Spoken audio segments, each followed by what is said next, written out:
إن الحمد لله نحمده ونستعينه ونستغفره ونستهديه ونعوذ بالله من شرور أنفسنا وسيئات أعمالنا من يهده الله فلا مضل له ومن يضلل فلن تجد له وليا مرشدا ونشهد أن لا إله إلا الله وحده لا شريك له ونشهد أن محمدا عبده ورسوله وصفيه من خلقه وخليله تركنا على المحجة البيضاء ليلها كنهارها لا يزيغ عنها إلا هالك ولا ينتظم في سلكها إلا سالك. اللهم صل وسلم وأنعم وأكرم وبارك على حبيبنا وشفيعنا وملاذنا وقرة عيوننا سيدنا محمد صلى الله عليه وسلم. اللهم صل وسلم وبارك عليه في الأولين، اللهم صل وسلم وبارك عليه في الآخرين، اللهم صل وسلم وبارك عليه في الملأ الأعلى إلى يوم الدين.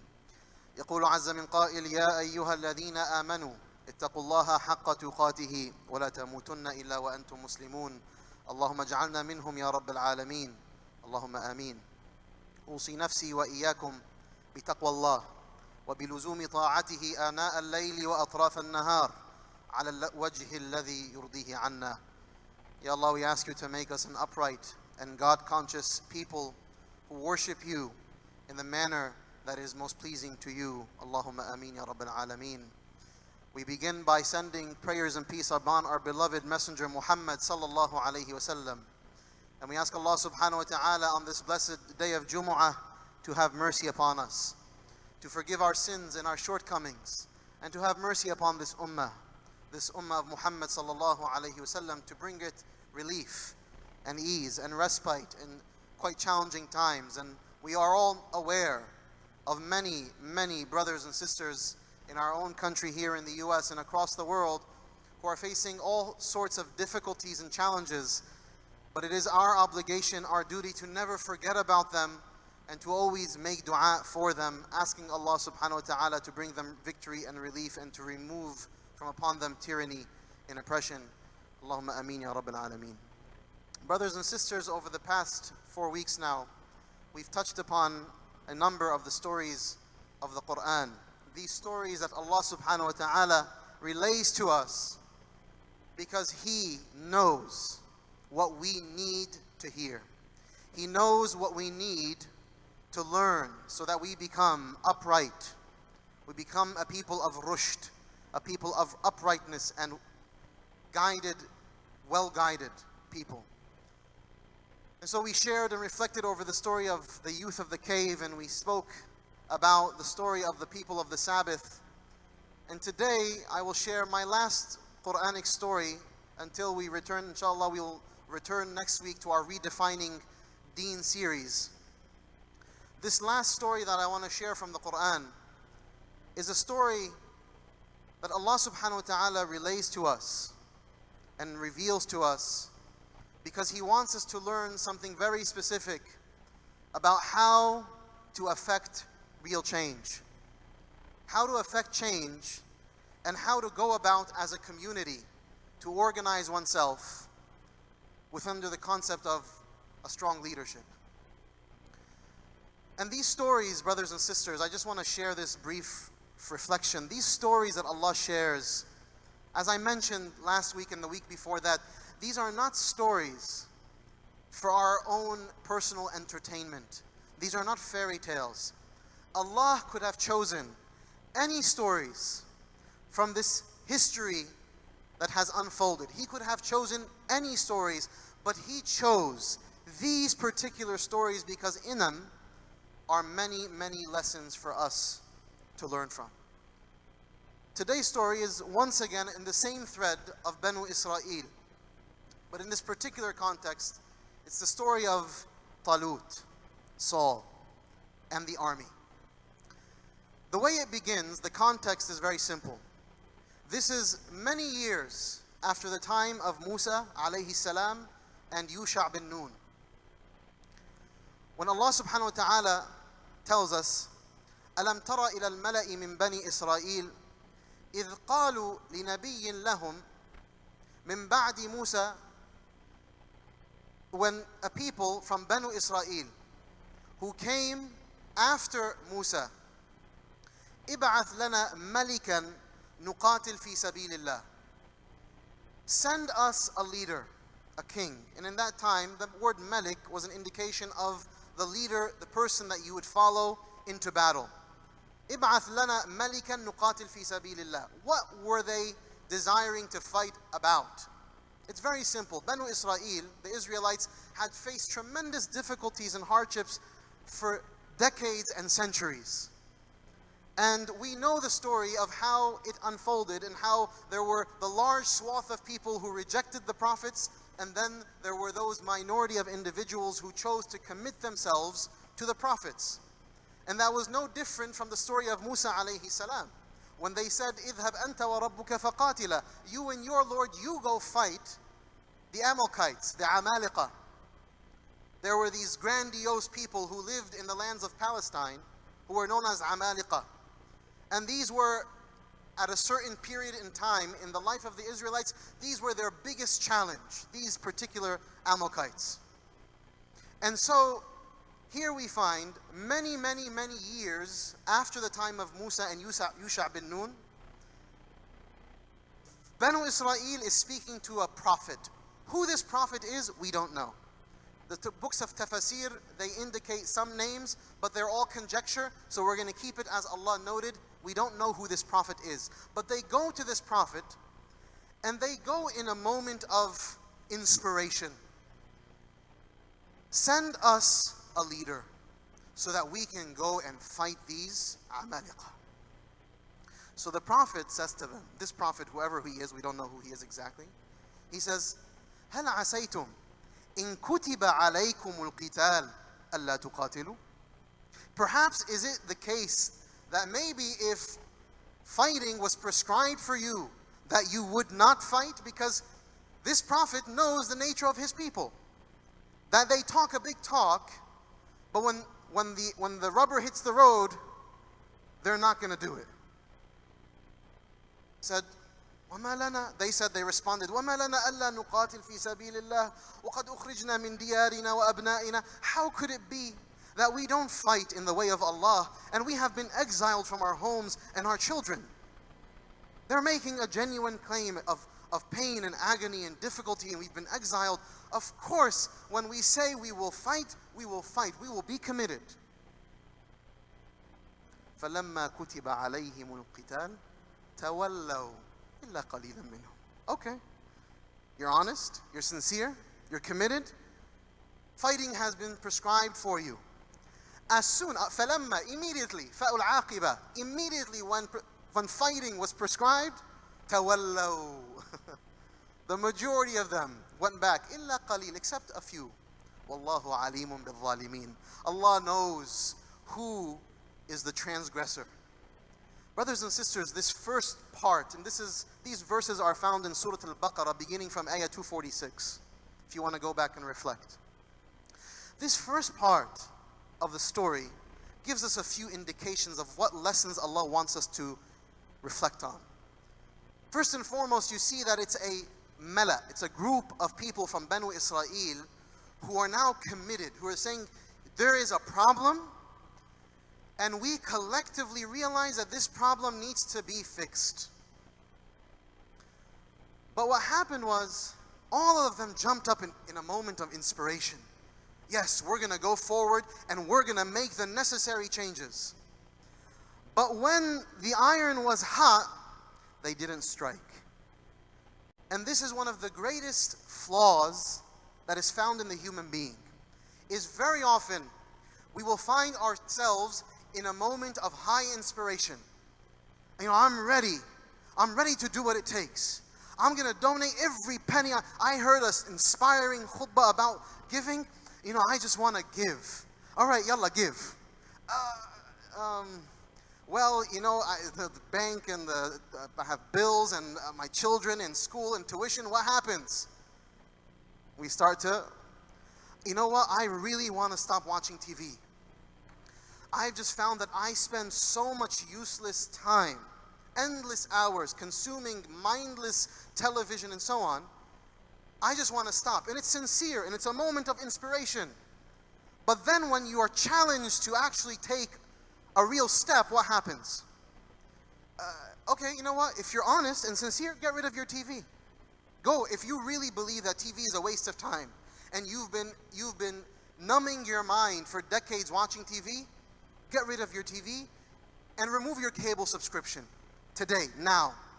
What's going to happen? Well, there are a few programs that are very beneficial, and that might, we start reasoning ourselves away from our commitment.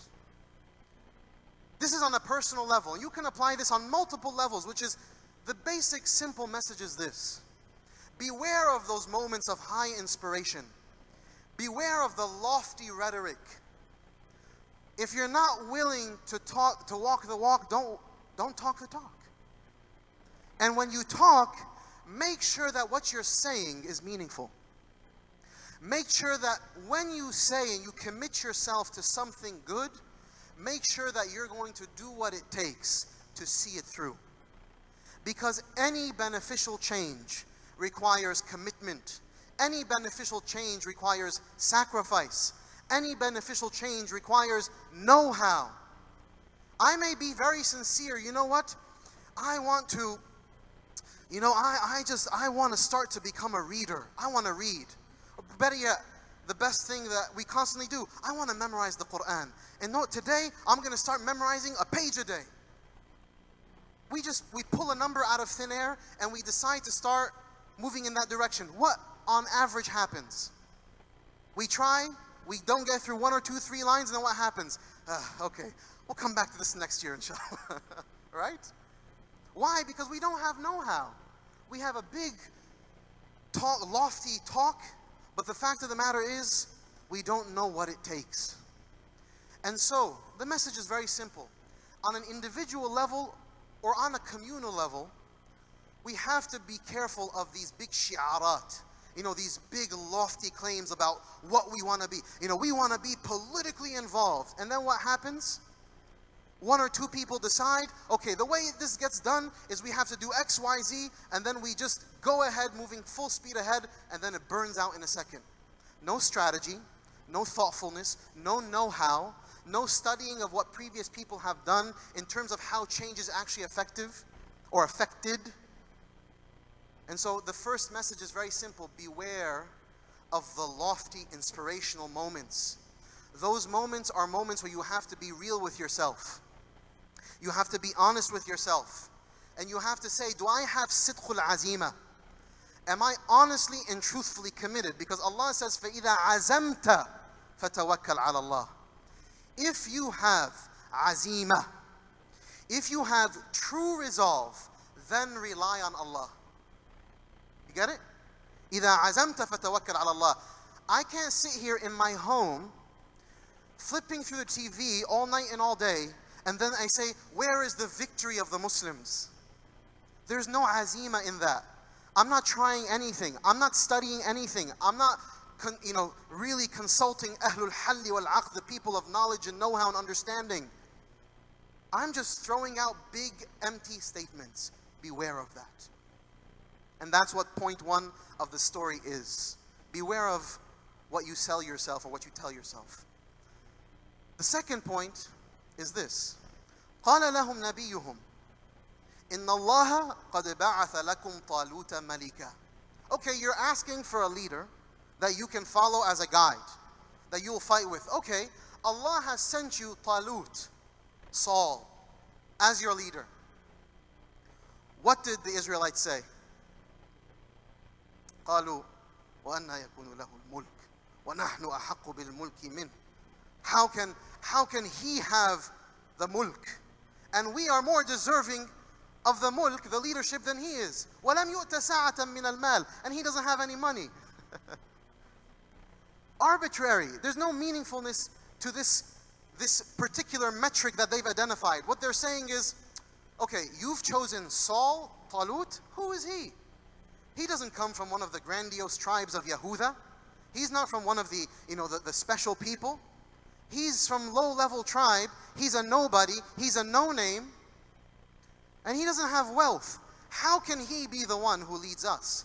وَنَحْنُ أَحَقُّ بِالْمُلْكِ مِنْهِ. And we are more deserving of leadership than he is.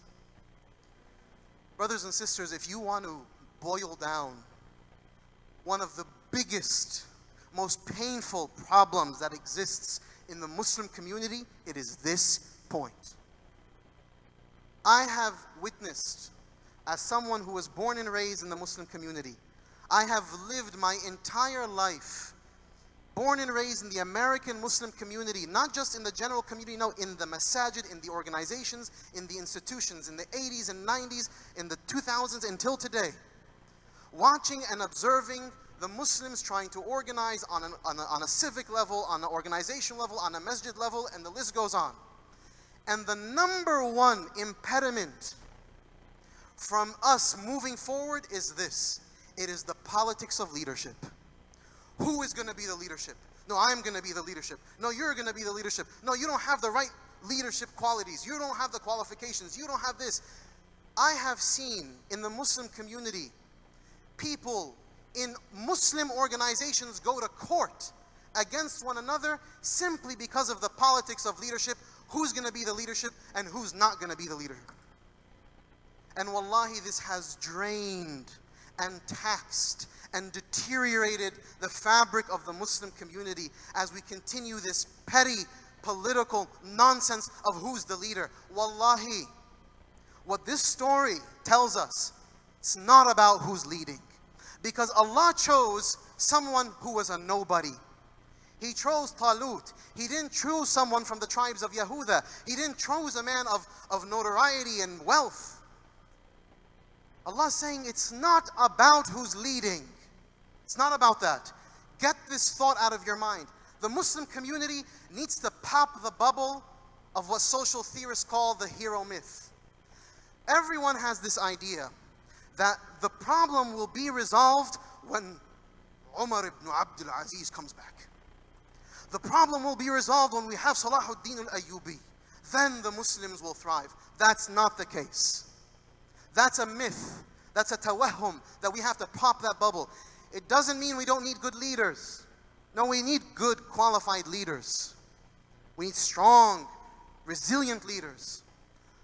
But what Allah is teaching us is that it's far more important to have a group of people who are committed, who have resolve, who know how to come together in consensus, have shura, have tawadu, have humility, have selflessness, who rally around, regardless of who the leader is, rally around them. Whether you're from your tribe, they're from your people, you like them, you hate them, it doesn't matter. The overwhelming majority of Muslim organizations and masajid institutions in this country, they have what I term as good enough leaders. Good enough. Are they perfect? No. Are they the best? On average? No, they're not. But I believe that they're good enough. The reason I say that is because when you have someone that you can objectively say, this person is good enough, do not tear that person down. You have to rally around that person. That is the only hope that that leader, regardless of who he or she is, that is the only hope they will have to thrive. This is why Allah subhanahu wa ta'ala in a hadith in Muslim, He says, Isma'u wa ati'u ولو استعمل عليكم عبد اسمعوا وأطيعوا ولو استعمل عليكم عبد يقودكم بكتاب الله.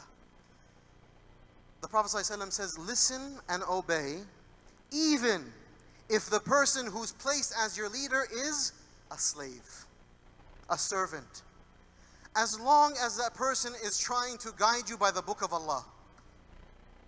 Meaning it's not important who the person in charge is, so that we as a Muslim community can actually thrive. One of the most profound things that the Prophet ﷺ did was towards the end of his life, in putting the leader of one of the expeditions, he chose Usama ibn Zayd. Usama ibn Zayd was 17 years old. And who was Usama ibn Zayd going to lead? He was going to lead the likes of Sayyidina Abu Bakr, the likes of Sayyidina Umar, the likes of Sayyidina Uthman, the likes of Sayyidina Ali, the likes of Sayyidina Zubayr, Abdullah, Ibn Abbas, Ibn Umar. He was going to be their leader. And the Prophet chose him. and he knew all of those others existed. Why do you think he did that? Because he's saying something simple in my mind. This is my tafsir. There's only one Muhammad sallallahu alayhi wasallam. Meaning there's only one Al-Rajul Al-Insanu Al-Kamil, Muhammad sallallahu alayhi wasallam. He's the only perfect one. No one else will ever be perfect after Muhammad sallallahu alayhi wasallam. So he was telling the companions, you see Usama ibn Zayd, yeah, he's a young man, and he's less experienced than most of you. But if all of you choose to rally around him, then you'll succeed. If you choose to rally around this one person, you'll succeed. Meaning you only need someone who's good enough. Some of you may be saying, well, what if the person, the leader, is a tyrant, evil, thief, oppressor, murderer, etc.? Let's just set that aside for this khutbah, because I know that that's where many people's minds are going. Let's put that as an independent category for now. Because those, generally speaking, are found in like really high heads of state positions. I want to, khalini ala addi, as the Egyptians say, I'm going to keep it at my level. The level of the Muslim American community. As we're trying to gather together to be an accomplished people, to be a successful people, to be a powerful people. We have so much work to do, brothers and sisters, as a community. We have so much work to do civically. We have so much work to do socially. We have so much work to do economically. We are weak in our economic power. We have, our money is all over the place, and everyone has it in their banks, and everyone's doing whatever it is they want to do with their money. We've never really taken a concerted effort of organizing our money. Really understanding and studying how to become civically engaged. Really learning and studying and assessing and processing the peoples that came before us, like the Catholic Church and the Jewish community, and how they built their institutions and how they became forces to be reckoned with in the American landscape. We're too busy talking about who's going to be in charge. We're wasting our time with this empty talk around the politics of leadership. Pick anyone, just move forward. Because the community has been drowning in this nonsense over this person has to be in charge, this person needs to be in charge, I have to be in charge because I am the one who has all the answers. No one, wallahi, wallahi, wallahi, no one after Muhammad sallallahu alayhi wasallam has all the answers. That person does not exist.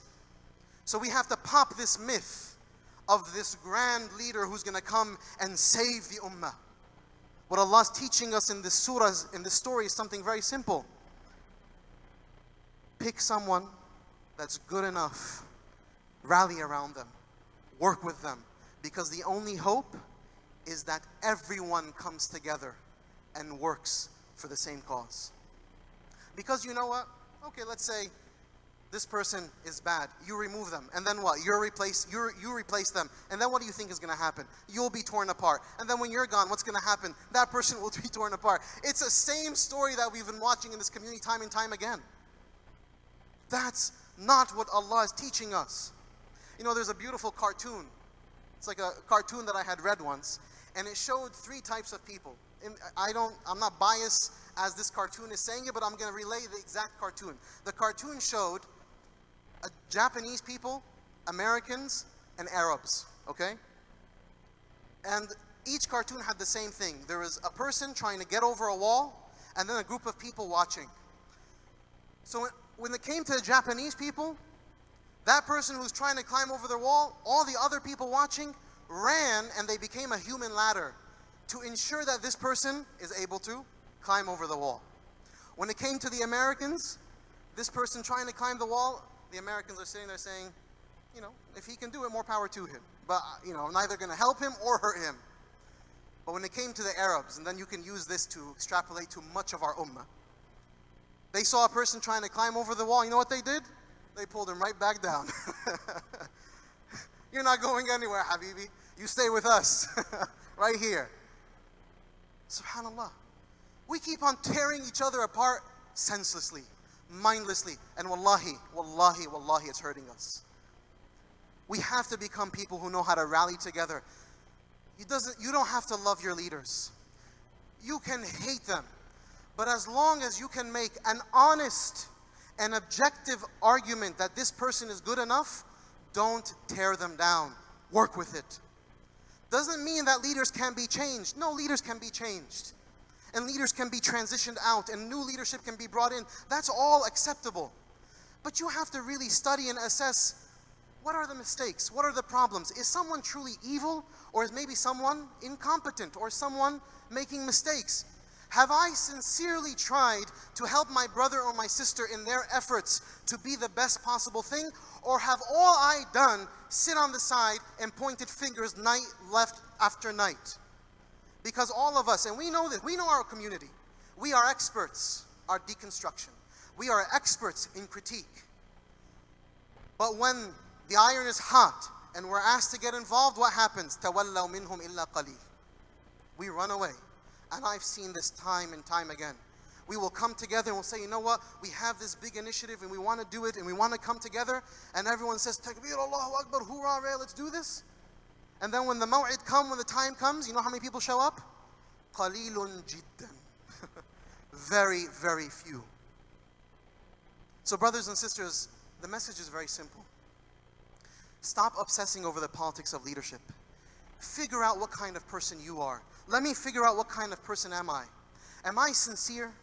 Am I really committed to the deen of Allah? Am I someone who knows what I'm talking about? So many of us are sitting there claiming that we know what is best. What do I know? What type of expertise, experience, know-how, knowledge do I have? What we need is a collective. We need a group of people, the best and brightest minds, Ahlul Halli wal Aqd. If you notice in the story of Talut, Alam tara ila al-mala'i min bani Israel. It was a group of people from Banu Israel, Ahlul Halli wal Aqd.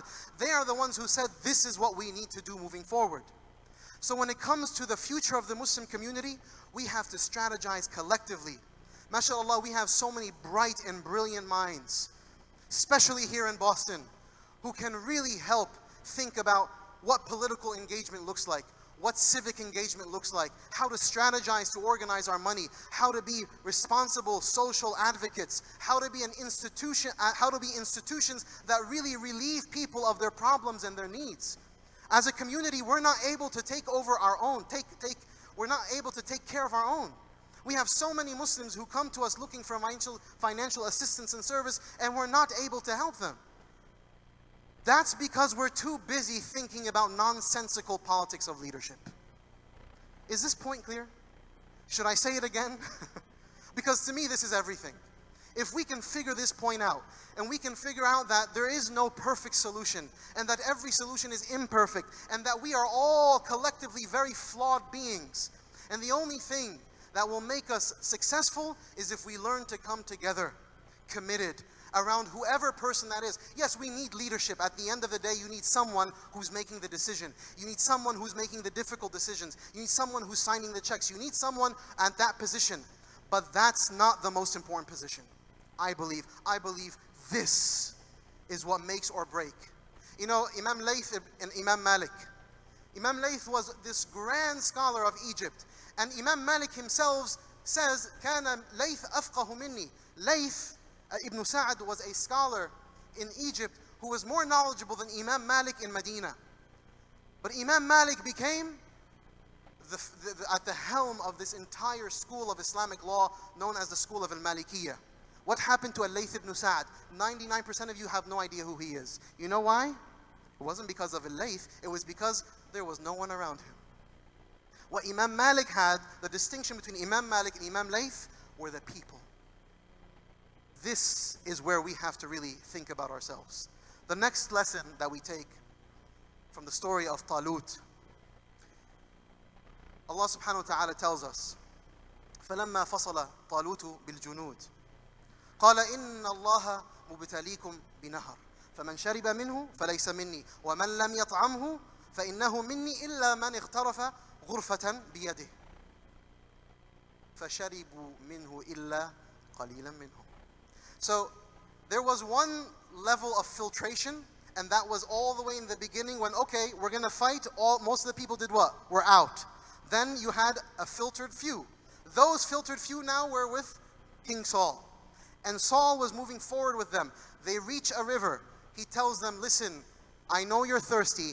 God is testing us with this river. If you drink from it, meaning that you do shurb, you really satiate yourself, you're not from us. All you're allowed to have is one ghurfa. One ghurfa means one handsful. Like you put your hand in the water and you go like that. That's what a ghurfa is. So what did Allah say? The majority of them drank, except for a few. So one filtration process happened in the beginning, then a second filtration process happened again. This is a test. Allah subhanahu wa ta'ala, brothers and sisters, as we are in a path of trying to create change and trying to accomplish and trying to rally together and support one another, Allah is going to test us time and time again. I may say, you know what, Brother Ahmed, okay, Brother Ahmed, I'll agree, you're the leader. But then Brother Ahmed makes a mistake. Brother Ahmed's a failed leader. We can't accept it. This is nonsense. There's going to be tests. There's going to be trials. There's going to be times when people make mistakes and fall, make big mistakes, small mistakes. But the only hope is that everyone comes together and say, hold on, you're falling here. Let me pick you up. Oh, you're dropping your books. Let me pick them up for you. Hey, by the way, you're about to fall into a ditch. Stop. I'm here. I'm your brother. I love you. Don't do that. I'm your sister. Please, what you're doing is going to really cause a lot of problems. Stop. That's how we help each other. But what's going to happen is there's going to be fitna after fitna, trial, test after test, because Allah is going to test what is our commitment to the core. Talut is going to face the Amalekites, the Amaliqa. He needs to make sure that the people who are with him are those core critical mass who are going to really carry the burden. So at the river, there was a second group that was filtered out. So now you have a small group. Now listen to this. فَلَمَّا جَاوَزَهُ هُوَ وَالَّذِينَ آمَنُوا مَعَهُ قَالُوا لَا طَاقَةَ لَنَا الْيَوْمَ بِجَالُوتَ وَجُنُودِهِ. Now when that second filtration process happened, and now you have this really small specific group, this is call it the cream of the crop now. They say to Talut, we don't have the power to go up against Goliath and his army. We don't have it. We can't do it. Subhanallah.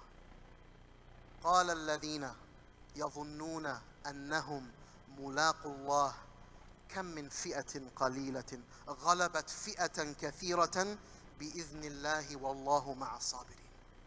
It was a core group.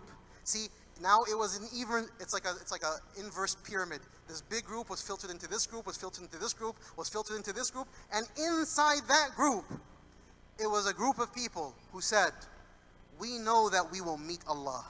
We know that Allah exists. We know that He is here, and we will certainly meet Him in the afterlife. They are the ones who were able to say, how often have we seen that a small group of people were able to be victorious over a larger group of people? It was their iman billah. Because now they're going right up against the Amaliqa. It's right there. فَلَمَّا بَرَزُوا لِجَالُوتَ وَجُنُودِهِ. Now they're face to face. They see them. قالوا, what did they say?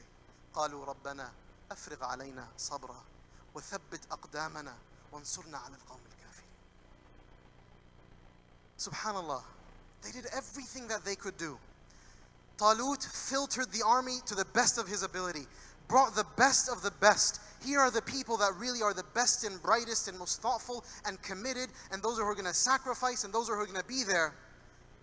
But when you stand in front of something that is so big, such a massive problem, you only have one recourse. What is that? رَبَّنَا أَفْرِغْ عَلَيْنَا صَبْرًا وَثَبِّتْ أَقْدَامَنَا. Ya Allah, this problem is so big, and we're doing everything in our power, and we feel overwhelmed. However, what we're asking of you, give us patience. أفرغ mean like when you إذا فرغت الشيء في شيء, meaning that you poured everything. I want you, Ya Allah, to overwhelm me with patience. أفرغ علي صبرا وثبت أقدامنا. Make my feet firm and steadfast so that I never waver, that I never buckle, That no matter how hard the tidal waves are hitting, no matter how difficult the challenges are, we want to be steadfast and firm. And that requires the aid of Allah subhanahu wa ta'ala. But you notice that all of that was preceded by a process. Allah was telling us and is telling us, listen, you have to filter through yourselves. Figure out what kind of person, this was the conversation of last khutbah, what kind of person am I? That was the topic last week in the story of the Sabbath. What kind of person am I? What kind of resolve and commitment do I want to have? Am I sincere? Am I selfless? Do I only truly care about Allah? Or am I someone who comes in and all I care about is my self-interest, my self-worth, my benefit, me being in charge, me being X, me being celebrated? Because if that's who you are, walk away. Just walk away. Because that's not what the ummah needs. The ummah needs the best, the brightest, the most humble, the committed. But we have to work together to find those people. Because something happens. Something happens. They make this dua. Ya Allah, grant us patience and make us steadfast. فَهَزَمُوهُمْ بِإِذْنِ اللَّهِ. They beat them. They beat them. This small group of people with Saul, they beat the Amaliqah. فَهَزَمُوهُمْ بِإِذْنِ اللَّهِ. They beat them by the permission of Allah. And this is the most essential point, theologically speaking, is that anything that happens, any change that will happen, any victory that will happen, anything must happen and will only happen bi'idhnillah, by the permission of Allah. Never think that you are the solution. I am not the solution and you are not the solution. Allah is the only one who through Him anything can be accomplished. So when I may be the I'm the smartest, I have all the PhDs, I have all the expertise, I have everything. That does not mean that you will affect the change. All that means is that you bring who you are with your expertise, with your intelligence, and you put it into the pool of intelligence and expertise and know-how and knowledge, and you say, this is what I can offer. How can this be of service? It's not the opposite. We say, put me in charge and then I will get it done. That's not how it works. That's not how it works. We have to do this together. فَهَزَمُوهُمْ بِإِذْنِ اللَّهِ. And then what was said? وَقَتَلَ دَاوُودُ جَالُوتَ. David kills Goliath. Dawood kills Jalut. You know what I find so amazing? This is the end of the story, by the way. This is the end of the story. So many of us, when we talk about this story, we say the story of David and Goliath. I say the story of David and Goliath metaphorically, because the real story already happened. The only way you ended up with a Dawood at the end was this process that happened in the beginning. You have to go through this process, this communal togetherness and process of filtering out and bringing out the best and brightest for you to find a Dawood. And then yes, subhanallah, whether it was the story of the youth of the cave, whether it was Talut, whether it was Usama ibn Zayd and Dawood, they were all young people. They were all teenagers for that matter. Because Dawood was 16 years old and he was small in front of Jalut, Goliath, who is this massive being that everyone was terrified of even looking at.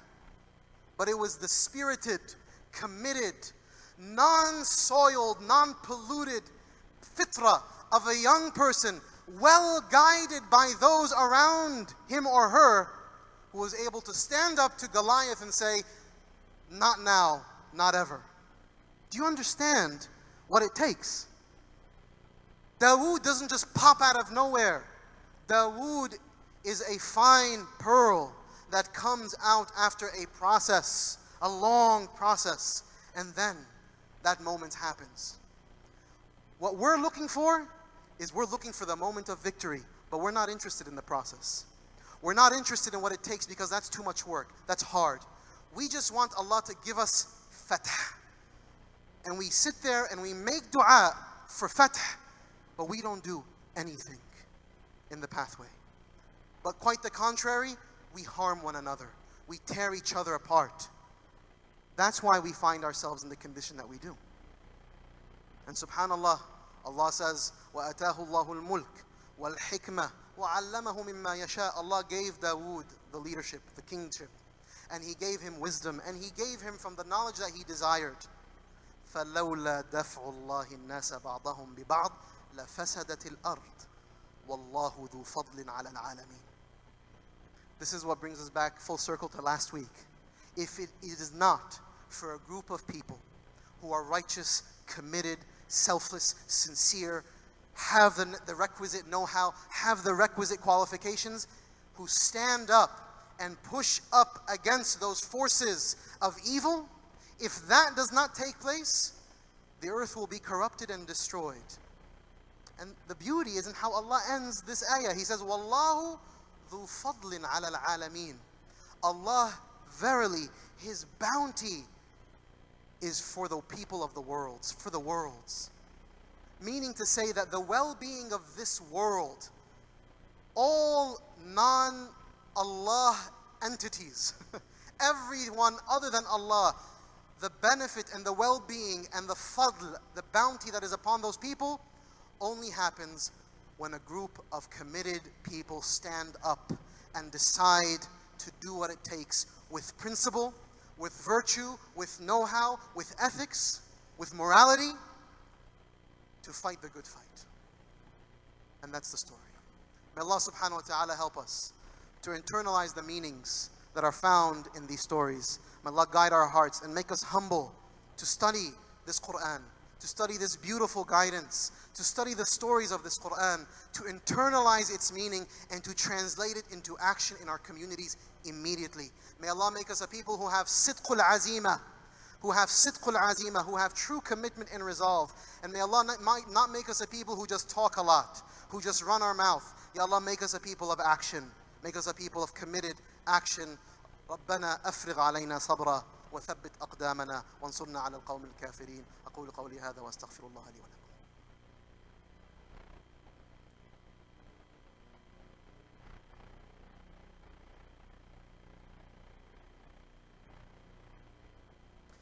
إن الحمد لله نحمده ونستعينه ونستغفره ونعوذ بالله من شرور أنفسنا وسيئات أعمالنا. من يهده الله فلا مضل له ومن يضلل فلن تجد له وليا مرشدا. إن الله وملائكته يصلون على النبي يا أيها الذين آمنوا صلوا عليه وسلموا تسليما. اللهم صل وسلم وأنعم وبارك على سيدنا محمد في العالمين إلى يوم الدين. Brothers and sisters, inshallah, as I mentioned, next week we will reconvene the Redefining Deen series. This is a series that we had begun a few months back, and then I took this few week hiatus to reflect on these stories of the Quran, because my heart really pulled me in this direction as I'm sitting here and viewing and watching and reflecting over the condition of our ummah, the condition of our institutions, the condition of our community. We need a revival. We need a real spiritual revival. Next week, we will continue the series that we set off on, and that series was all about us getting our mind right about what is ad-Dinul Islami, what is this religion. So inshallah, come next week with your hearts and minds attentive so that we can continue this series. May Allah subhanahu wa ta'ala grant us tawfiq to study this deen in a manner that is pleasing to Him. And may Allah help us to learn and become wise, committed people who know what we're talking about, who know how to work together, strategize together, who know how to work for the greater cause of La ilaha illallah Muhammadun Rasulullah. May Allah remove every impediment from the path. If the impediment is me or you, may Allah remove us from the path so that what is best can reign supreme. إن الله يأمر بالعدل والإحسان وإيتاء ذي القربى وينهى عن الفحشاء والمنكر والبغي يعظكم لعلكم تذكرون ولذكر الله أكبر والله يعلم ما تصنعون. أقم الصلاة.